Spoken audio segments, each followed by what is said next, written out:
তার মেয়ের থেকে কম বয়সী র্যাঙ্ক পাওয়া মেয়েদের কে সে সেক্সুয়ালি অ্যাবিউজ করেছে। আমি আপনি যে মিলিটারির কথা বললেন যে মিলিটারি হুম, থেকে কেন আইকেবি কে নেওয়া হয়নি কিংবা এফিশিয়েন্ট অফিসারদেরকে কেন নেওয়া হয়নি, হুম। আমাদের ভাই ধারণা নেই যে মিলিটারির কি অবস্থা। এগুলো আমি বলতে চাই না, তারপরেও আম, একটু বলা দরকার। আপনার আপনি একটা ভিডিও শেয়ার করেছেন যে একটা ব্রিগেডিয়ার যদি ডাকাতিতে হুম, মানে পার্টিসিপেট করে, হুম। একটা তাও সার্ভিস আবার ব্রিগেডিয়ার, তাও আবার মানে ইউনিফর্ম পরে। ইউনিফর্ম পরে, ইট ইজ জাস্ট আমি আমি আনইমাজিনেবল। কালকে কালকে যখন স্বামী আমাকে ফোন করে বলল ঘটনাটা, আমি তো মানে এতে কি এটা কি মানে সর্বনাশ। একটা এয়ারফোর্সের একজন অফিসার সৈনিকের থেকে 90,000 টাকা ঘুষ খাবে?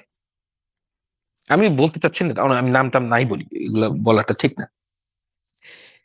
এখন দেখেন, এটা হচ্ছে কি একদিক করাপশনের দিক, অন্য দিক দেখেন যে আমি কোন লেভেলের। আমি আমি তো আরো শুনেছি আর কি। স্বামী তো আমাকে বলেছে, হ্যাঁ, স্বামী তো বলেছে যে মানে কমান্ডিং স্বামী পজিশনে মানে সেক্সুয়াল অ্যাডভান্টেজ নেওয়া এটা তো। It is just unthinkable. মানে একটা জেনারেল লেভেলের লোক, মানে আমি জাস্ট নাম বলছি না, তার মেয়ের থেকে কম বয়সী র্যাঙ্ক পাওয়া মেয়েদের কে সে সেক্সুয়ালি অ্যাবিউজ করেছে, একটা জেনারেল। হ্যাঁ, মানে আপনি যদি ওই ল্যাটিন আমেরিকার উপন্যাসগুলো পড়েন, ওখানে তো আসলে এই জিনিসগুলো প্রায় আসে। এক্স্যাক্টলি। ওখানে ওখানে যে জিনিসগুলো আসে যে জেনারেলদের যে সেক্সুয়াল প্রক্লিভিটি, এটার যে যারা কি বলবো, যে সমস্ত মেয়েরা এটা শিকার, তারা কিন্তু আমি যতদূর মনে পড়ে যে এরা কিন্তু কেউ মিলিটারির লোক না। হ্যাঁ, আমাকে মানে আমার বাবাদের মিলিটারির কন্টেম্পোরারি লোক না মানে? মিলিটারির মানে লোক না? মানে একজন ফিমেল মিলিটারি অফিসার, ও আচ্ছা। বুঝতে পারছেন? মানে যে হুম, আমি যে সমস্ত জায়গায় পড়েছি, হুম, এমনকি মানে এখানে বলি যেহেতু এটা টেলিভিশন নাম, হুম, যে আমাদের বাবাদের কন্টেম্পোরারি অফিসারদের কাছে আমি এই জিনিসটা অনেকের কাছে শুনেছি যে আমাদের একজন এরশাদ সাহেবের তো আসলে এই ব্যাপারে বেশ দুর্নাম ছিল। হুম, কিন্তু আচ্ছা, এটা আমার কথা না, স্ট্রিক্টলি ওনাদের কথা। আমি এটার সত্য মিথ্যা কিছুই বলতে পারবো না, যা আমি শুনেছি আমি সেটাই বলছি। যে তারা একটা কথা বলতেন যে এরশাদ সাহেব কিন্তু কখনোই কোনো মিলিটারি অফিসারের ওয়াইফদের সাথে কখনোই কোনো অ্যাডভান্সমেন্টের দিকে যাননি, রাইট? সেই ব্যাপারে উনি অত্যন্ত আহ সুনাম আছে ওনার।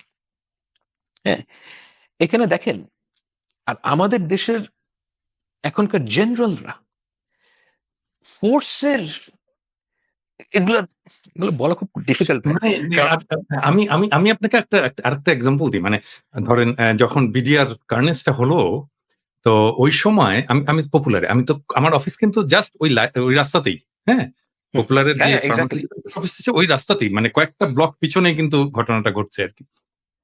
তো যখন এই সমস্ত ডেড বডি গুলো বেরোচ্ছে, ইয়ে হচ্ছে এবং সমস্ত স্টোরি গুলো বেরিয়ে আসছে, ওই সময় আমাদের এইচআর ম্যানেজার ছিল এক্স আর্মি অফিসার, একজন এক্স মেজর আর কি। খুব ভালো ছেলে, এখন এখন এখন হংকং এ থাকে বোধহয়। এখন স্ট্যান্ডার্ড চার্টার্ডে কাজ করে। তো ও আমাকে বলছে সে যে স্যার, আপনি জানেন যে একজন আর্মি অফিসার সে কোন জিনিসটাকে সবচেয়ে বেশি ইয়ে করে প্রোটেক্ট করতে চায়, সেটা হচ্ছে যে ডিগনিটি, অফকোর্স। মহিলাদের ডিগনিটি, আর্মি অফিসারদের ডিগনিটি, আর্মি অফিসারদের ওয়াইফদের ডিগনিটি। এইটা তার কাছে 1 নাম্বার প্রায়োরিটি। হ্যাঁ, এবং আপনি কখন আমাকে সে বলছে অ্যাবসলিউটলি। যে আপনি কখনোই দেখবেন না যে আর্মি অফিসারের ওয়াইফকে কোনোভাবে অসম্মানিত করেছে কেউ, সেটা একজন আর্মি অফিসার মেনে নেবে, কখনোই মেনে অ্যাবসলিউটলি নেবে। নট। এবং মানে সেইটা ছিল, এটা বেশি দিন আগের কথা না, 2008 সালের ঘটনা। হ্যাঁ, if you can't protect your wife, how exactly, would you protect the country? মানে এক্স্যাক্টলি। এটা একটা অবাস্তব বিষয় না? এবং মানে এই ভ্যালুস গুলো এবং জাস্ট মিলিটারির মধ্যে জাস্ট 16 বছরের মধ্যে এটা পুরোপুরি ধ্বংস হয়ে গেল। অ্যাবসলিউট ধ্বংস করে ফেলেছে। এখন একজন, এটা তো হচ্ছে আর নন প্রফেশনালিজম কোন পর্যায়ে গিয়েছে দেখেন। একজন এয়ারফোর্স চিফের মেয়ের বিয়ে হবে, হুম, সেই মেয়ের বিয়েতে এয়ারফোর্সের অফিসারদেরকে নাচানো হবে, অফিসারদেরকে, সার্ভিং অফিসারদেরকে নাচানোর জন্য যশোর থেকে ঢাকায় আনা হয়েছে। Is this how we should run our institutions? Hasina যে আমাদের কি ধ্বংস করেছে, এটা না মানুষ মানে বুঝতে পারে না যে আমাদের পুরো সোশ্যাল ফ্যাব্রিক ধ্বংস করে ফেলেছে। একদম, একদম, একদম, একদম। একদম ওটা তো আমরা বুঝতে পারতাম। ওটা তো আমরা বুঝতে পারতাম সোশ্যাল ফেব্রিকটা যে ধ্বংস করেছে, এটা ইভেন আমরা কিন্তু অনলাইনেও বুঝতে পারতাম। হুম। ধরেন এই যে মানে মুরুব্বিদেরকে সম্মান করতে Exactly. হবে। হ্যাঁ? Exactly. এইটা কি আমাদেরকে কেউ শিখিয়েছে? আমি আপনাকে একটা না। এক্সাম্পল দিই। খুব ইন্টারেস্টিং এক্সাম্পল। সেটা হচ্ছে যে তখন আমি কেবল আজিজুল হক কলেজে ভর্তি হয়েছি। মানে স্কুল থেকে পাশ করে ইন্টারমিডিয়েট ফার্স্ট ইয়ারে। তো তখন তো সবারই একটু নতুন, নতুন হিরোইজম হয় আরকি। তো Of course. রিক্সায় আমরা একটা জায়গায় গেছি আরকি। ৩ জন চড়ে একটা জায়গায় গেছি এবং রিক্শাওয়ালা এটা পছন্দ করেনি যে আমরা ৩ জন চড়বো কারণ টানতে কষ্ট হচ্ছে। এবং নামার সময় আমরা ইউজুয়াল যেটা ভাড়া সেটা উনাকে দিয়েছি এবং উনি এটা অ্যাকসেপ্ট করবেন। এবং আপনি নিশ্চয়ই খেয়াল করলে বুঝতেন আমি ওনাকে উনি করে বলছি। হুম। কেন এটা আমি পরে ব্যাখ্যা করছি। তো অ্যাকসেপ্ট করবেন না এবং উনি বললেন যে দেখেন আপনারা তো ৩ জন চড়ছেন। হ্যাঁ? আমার টানতে কষ্ট হইছে। হ্যাঁ? তো আপনি যদি ওই ভাড়াটাই দেন, সে খুবই ন্যায্য কথা বলছেন যে আপনি যদি ওই ভাড়াটাই দেন তাহলে তো আমার প্রতি ইনসাফ করা হলো না। তো এটা আমাদের গায়ে লাগলো। হ্যাঁ? আমাদের কাছ থেকে বেশি ভাড়া নেবে। এটা তো আমাদের ইগোতে লেগেছে আরকি। এবং ভাড়া না দিয়ে একটু দুর্ব্যবহার করা হইছে ওই ভদ্রলোকের সাথে, রিক্শাওয়ালার সাথে। তো যাই হোক তারপরে আমরা কাজ-টাজ সেরে আমি বাসায় ফিরছি।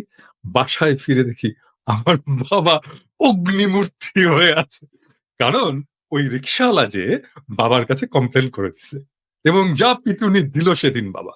হ্যাঁ? হ্যাঁ। মানে আপনি তাহলে চিন্তা করেন যে একজন রিক্শাওয়ালা, হ্যাঁ?